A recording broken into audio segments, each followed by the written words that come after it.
નમસ્કાર, શો ટાઈમમાં આપનું સ્વાગત છે. ભાવનગર રેન્જ આઈજીપી તરીકે આજે રાજેન્દ્ર અસારીએ ચાર્જ સંભાળ્યો હતો.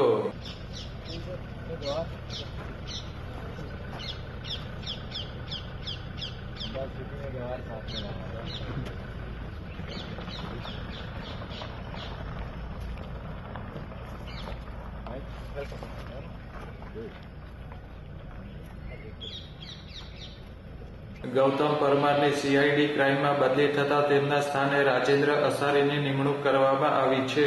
રાજેન્દ્ર અસારીએ ભાવનગર રેન્જનો ચાર્જ સંભાળતા પહેલા રાજપરા ખોડિયાર મંદિર ખાતે માતાજીના દર્શન કરી આશીર્વાદ મેળવ્યા હતા.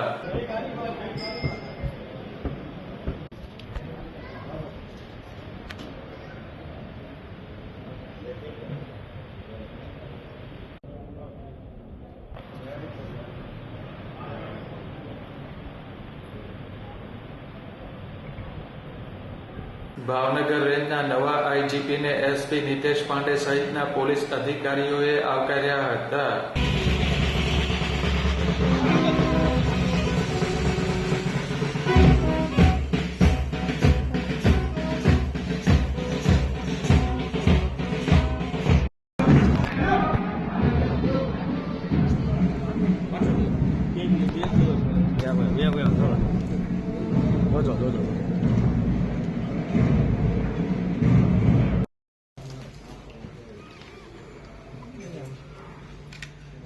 ભાવનગર રેન્જમાં કાયદો અને વ્યવસ્થાની સ્થિતિની જાળવણી ઉપરાંત સાયબર ફ્રોડ અટકાવવા તેમજ દરિયાઈ સુરક્ષા સહિતની સંવેદનશીલ બાબતો ઉપર વિશેષ ધ્યાન આપવામાં આવશે તેમ નવનિયુક્ત આઈજીપીએ જણાવ્યું હતું.